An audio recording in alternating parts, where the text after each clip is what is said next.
jams like the MC5. That's the way I wanna be. I'll be a white trash superstar. That's the way I wanna be. I'll be a white trash superstar. What's up, Candy Lickers? Pleased to meet you. Nice to know me, what you do, and you're listening to another edition of Casio's Cut. I'm your host, Casio, of course, and I'm excited to be joined by this week's special guest, Kevin Martin of Candlebox. What's up, my man? My blood pressure, bro.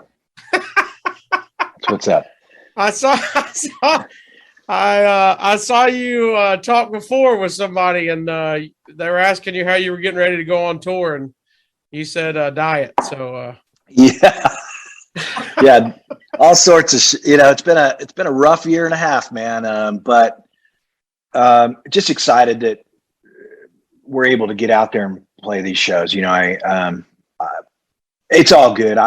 We just did like 8 shows a couple weeks ago, and it was strange, but it's interesting. I thought that the excitement level was going to be a lot more with audiences, even like, being able to be out and see live music, and people are still pretty concerned with, kind of their health and what's going on. And so it's making it a little strange, but hopefully that goes away soon. I don't know, man. I don't know. who knows with this thing, right? Yeah, exactly. Every day it changes into something else. Yeah. Well, I'm excited. I know you guys are taking a little bit of a break. Like you said, you got some shows under your belt, getting the sea legs back under you, and then starting back here in September, starting the full-blown tour back up, and you've got a brand new album about to drop. So I want to talk to you about it. I got lucky enough to listen to the whole thing. I'm super excited to talk to you about a few of the songs. First, you got to survive the countdown. I'll give you the 10 questions that I ask everybody, and then we'll talk about some rock and roll music. That cool? Good. Yeah. Number 10, name something that's a perfect 10 in your life. My wife. Nicely done, sir. Hopefully watch it and you score points. Number 9. 9's the German word for no. Which something you wish was no more in life?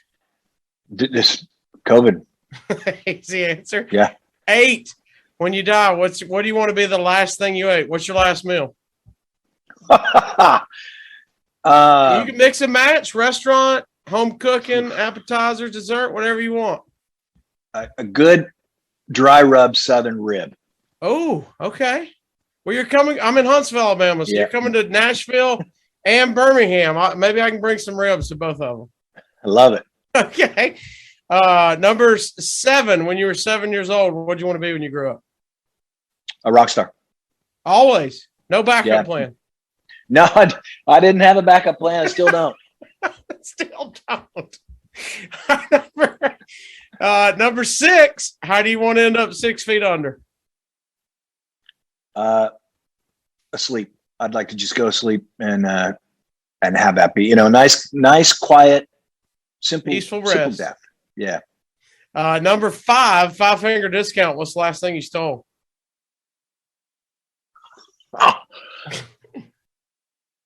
Oh man. Now toiletries from the hotel doesn't count. Now, if you're like the pillow guy or the towel guy from the hotel, that's a stealing. No, I'm not a hotel theft guy. I think you've brought in enough change where you don't have to steal cable from the neighbor anymore. But yeah, probably $20 for my wife's wallet. You're going to get ribs, apparently. Probably. I think I was. I think I was. Yeah, I think that's the last thing. I took $20 from her, and then she's like, "Hey, did you take $20 out of my wallet?" I was like, I don't know why we have to need to lie to our wife. No, I don't know. Never seen it. Never seen no. it. I think our son took it. Must be dead. Must be him. Ground him. Get him out of here. Yeah. All right. Number 4. Give me 4 pizza toppings on the perfect pizza. Cheese doesn't count. It's already there. Pepperoni, Italian sausage, pepperoncinis, and black olives. Ooh. Thin crust or thick? Oh, I love a thin crust. I love a New York style. New York style. Got the flop going. All right. Yeah. 3 albums on a deserted island. Led Zeppelin. Okay. Not what? I was going to say, you're not going to get arguments like you're not saying they're the 3 best albums ever. These are just 3 you can listen to solo. Led Zeppelin, Physical Graffiti. Wow, that's a good one. The Rolling Live Stones. music? Rolling Stones, Tattoo You, and because I love it's a hodgepodge of like classic songs that they never finished, and I think it's one of the most perfect albums ever made. And then I would have to say probably Aerosmith, Rocks. Oh, nice. There we go. Yeah. It's a lot of rock. You had no variation. No, I love those 3 albums for me are all perfect rock and roll records. I love R&B and I love classic R&B. Otis Redding's my favorite singer. But what I love about rock and roll music, and I love punk rock. I grew up on punk rock and new wave music. I love it. But rock and roll, all those records to me were just so formative and important to me. You know, I mean, Waiting on a Friend is just such an incredibly beautiful song that the Stones wrote. And, you know, those albums always kind of settle me, if you will. If I'm in a place where I feel a little bit agitated or I'm, you know, upset or whatever, those 3 albums can really kind of bring me back to what I love about life and what I remember as a kid. And, you know, a song, you hear a song and it plays a movie in your head, you know, and that's what I love about those records. Were you always a Stones guy? Yeah, always been a Stones fan. Well, of course, I know recording this just after the passing of Charlie Watts. Yeah. Super underrated and kind of not appreciated enough, even as big as they were. Not appreciated enough as the backbone of that band. It's funny. I saw the Stones several times, and every time Charlie Watts was introduced, he got the most cheers of any of the members of the band. And still didn't smile. No. Just give a little wave. Yeah. Can we do this? Crowd, okay, thanks. 100,000 people screaming. And he's like, appreciate it. We got a song to jam. Come on. Yeah. All right. Number 2, give me 2 concerts. One's the first concert you ever went to. Black Flag, Dead Kennedys, and Butthole Surfers in San Antonio, Texas. Woo. Who are you with? A senior. I was a freshman, and my friend Reagan took me to that show. I was 12 years old. It was my first concert. Were you a fan, or did they say you're going to a concert and you're like, hell yeah, let's go? No, I was a huge fan. Like I mentioned earlier, punk rock was something that I kind of got into right around the age of 7 or 8. My sister had a Blondie 8-track, which I was just parallel lines. I mean, it was like one of my favorite records, still is one of my favorite records. And then I, of course, found the Ramones and the Clash, and then Black Flag.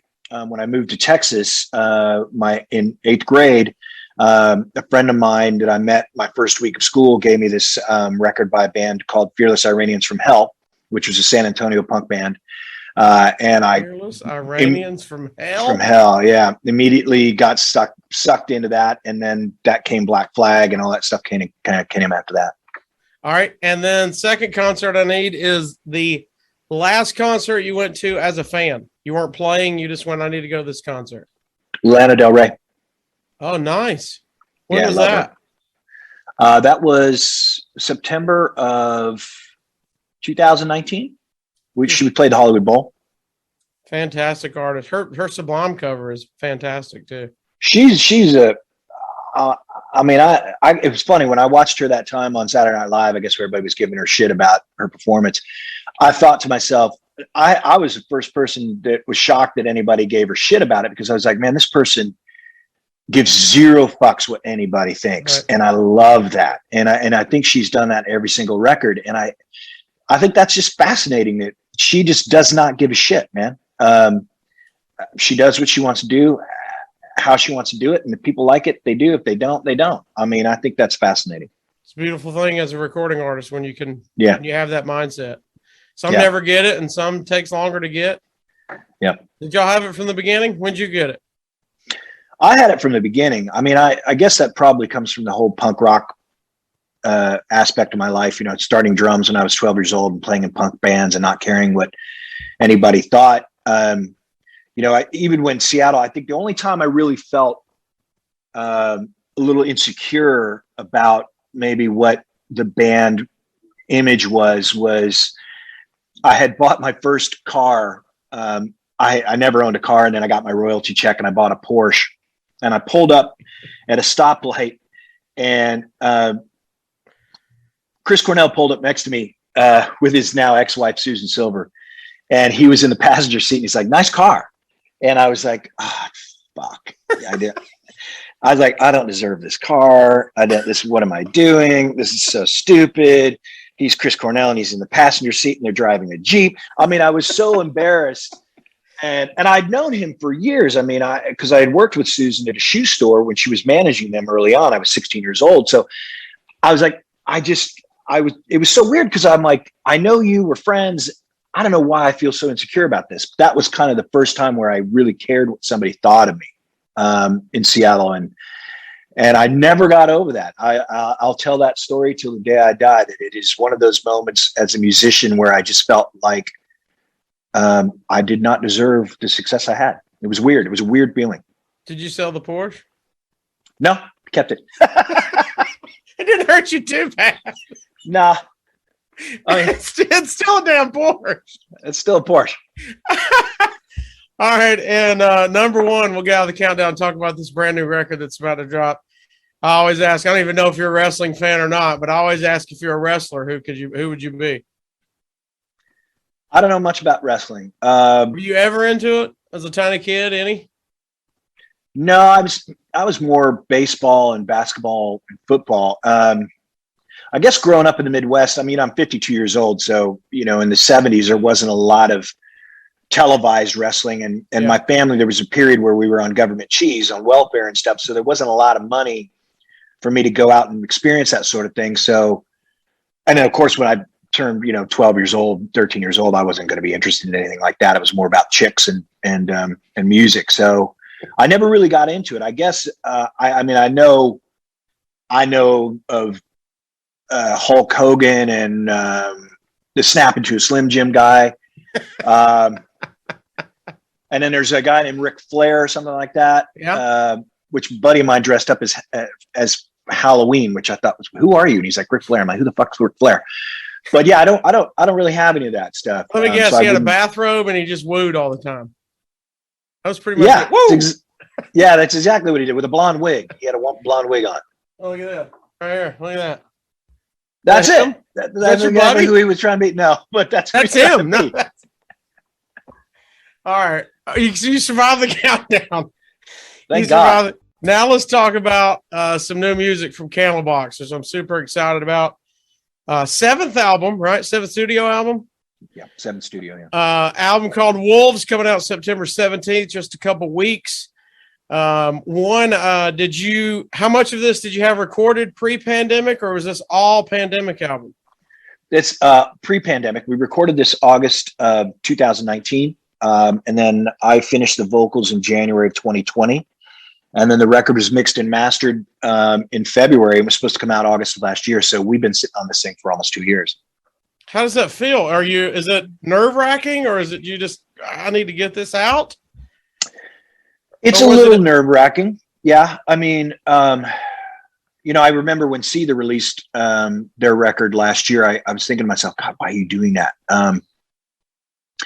Because it's so difficult as a rock band to move any units or have anybody pay attention if you're not touring. And so for me, I guess the whole element of putting this record out without being able to support it was a no-brainer. I mean, I'm not going to do that. The label was pushing for release dates from Sony, who is their distributor, and Sony was like, the only thing we have is fourth quarter.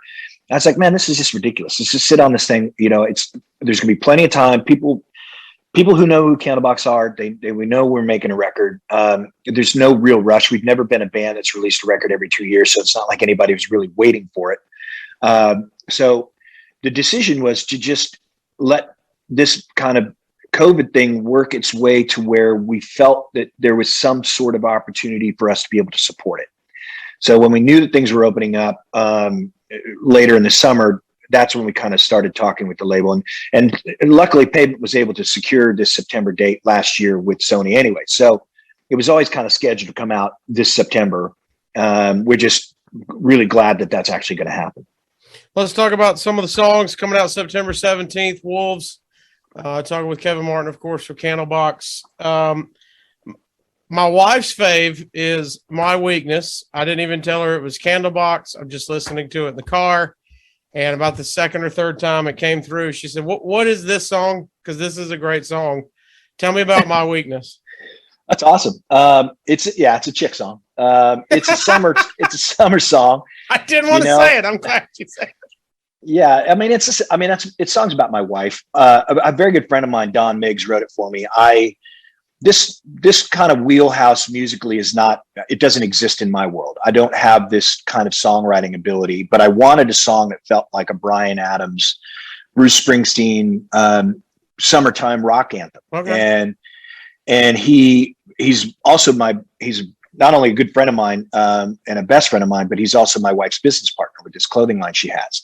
So he has experienced our relationship over the past 12 years, and he knows how much my wife means to me. And she's really kind of kryptonite to me. I every time, I try to push something and she, gives me those eyes or whatever, I know that it's not going to happen, and I'm okay with it. It's because she's a smart woman and she knows what's good for me. And I love that about her. So he wrote this song kind of about our relationship and what she means to me, and just from the outside looking in. And that's how good of a songwriter is that he was able to do that. And I love singing this song. And I think that's kind of evident when you listen to it, because I just, there's so much energy in it. It's got, it's got this anxiousness to it that I really love. So I'm happy that people have responded to it the way they have, because it's a song that I am just really proud of. I didn't write it. I think I changed like 5 or 6 words in the song, maybe. So it was written for me, and I love it. And that's the first time I've actually had a song that's been written for me that I've been able to attach myself to. I was about to ask. I don't think you guys do that very much. Play other people's song. No. Another one that's kind of out of the box for me that might be a sneaky favorite of mine on the album that does not sound like a Candlebox song is Riptide. It's kind of a fascinating song to me. I hate labeling music, especially when I'm talking to the guy that did the music, but it almost seems like it could slide into a country station, whatever that is now, but it's just got it's interesting sound about it. Just tell me about Riptide. Just a fascinating song to me.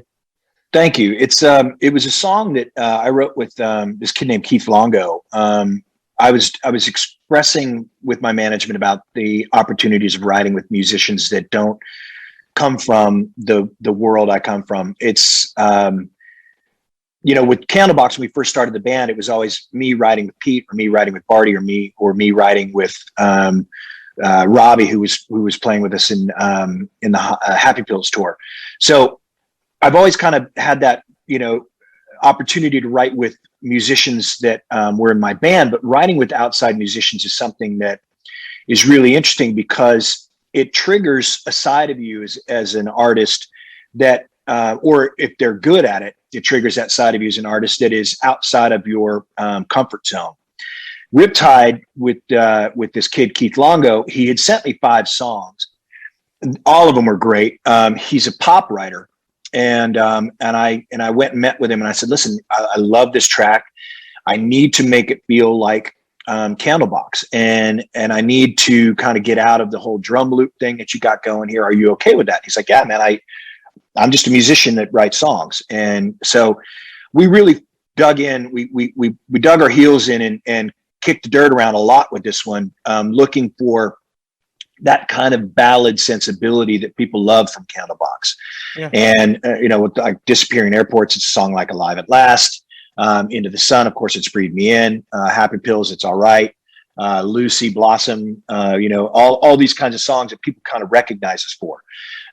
And so it really kind of took shape when we got into the studio and started working with the band on it. So when Island and Brian got a hold of it, the guitar players, that's when the song really opened up to me. And I said, specifically to our producer, Dean, I said, this song needs to be able to cross over, and it needs to be able to cross over on every single level, whether that's country, pop, top 40. So that's where he said, well, let's bring some strings in. Let's bring piano in, and let's make this a textural object rather than a linear object type of song. So all those textures are really instrumental to why this song kind of feels the way it does. And I love this song so much. I love playing it acoustically. I love playing it with the full band. The reaction live has been fantastic.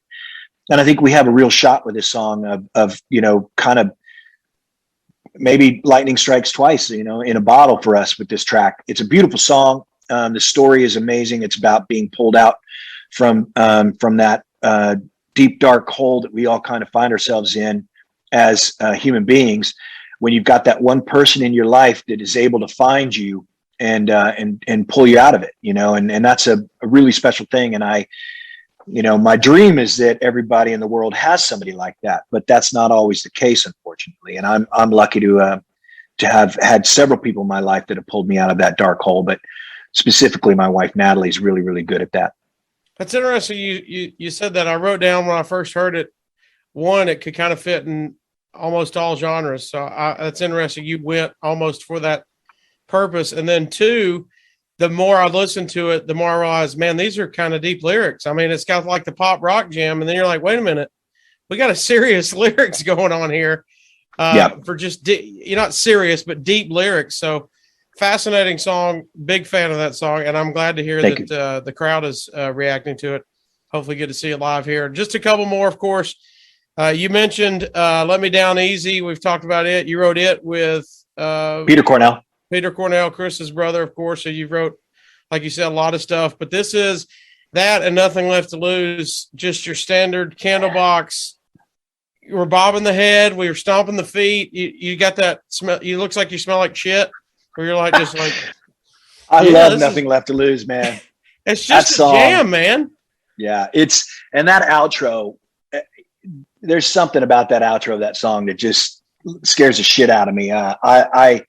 That song is an homage to Lemmy from Motorhead. That's why I sing it like he would have sung it. And it's really about someone who's just at that point of their lives, like, I don't give a fuck, man. Let's just do this shit. Let's get out there and let's break some stuff. And I love that song. I love playing it live. I don't know. It's not everybody's cup of tea. It's certainly not the girls' cup of tea, but for guys like you and me, it's certainly going to make us really bang our heads, like you said. I love that track. I'll karate chop somebody next to me. I mean, and last but not least, we got to talk about All Downhill from Here now, which, as a wrestling fan, I don't know if you've ever seen the movie The Wrestler. Have you seen it? No. Oh, that's Mickey Rourke, right? Yes. Yes, I have seen that. It's very reminiscent of that, of just a eye-opening. I've heard you talk about it before, and as soon as people hear the song, it's a very deep. It's very, I guess, truthful, kind of behind the curtain of, I'm a rock star and I'm on top of the world, and now here we are. We're still rocking and logging a lot of nights. And you wrote this, of course, with Chris Thorne from Blind Melon. Yeah. We'll just talk about this. I mean, there's got to be a lot of truth in it. Tons. I mean, it's totally autobiographical. I mean, that's the line in the second verse. I've seen some pretty faces, seen a couple thousand clowns, but the circus keeps on running. I mean, that's really been my life for the past 30 years. I started this band when I was 21 years old. I'm 52. I've experienced some of the most amazing, beautiful things and some of the most heartbreaking things as a musician. And I'm still here. I'm still doing it. And the nice thing about where I'm at in my life now, my career, is I can just ride this out. I can enjoy this ride now. I'm on my way down. I'm not concerned about it. I'm not looking to be a massive star anymore. It's not, instant gratification. I've had plenty of that. Right now it's just about enjoying this ride. It's kind of like the Dewey Cox, what's the song he sings? It's been a beautiful ride. And to quote Dewey Cox, which I can't believe I'm doing, but it I was really about has, to say, I man. saw a lot of things in this interview. It was not Kevin Martin giving me a Dewey Cox quote. Hey man, dude, I could smell that shit. But yeah, I mean, it's really been a beautiful ride, and I'm just happy to fucking still be here, man. You know, and thank you fans and folks out there that let me do this. I say it every single night, and it never gets old. Getting to do what I do, and I just love every minute of it. Well, tour is about to crank back up. Brand new album dropping September 17th. Wolves, we are super excited. I know they're going to love it. I know you guys, like you said, a little weird every single night. You never know how it's going to turn out, but I hope the energy starts coming back for everybody. I look forward to seeing you. If you're on tour, if you listen to this in the South, Nashville and Birmingham's both got dates, and everybody go pre-order the album now. Candlebox on all social media. Kevin, thank you, man. I really appreciate the time. Look forward to seeing you out in concert, brother. My pleasure, brother. Thank you. Nice chatting with you. I appreciate that. Have a good one. We'll see you.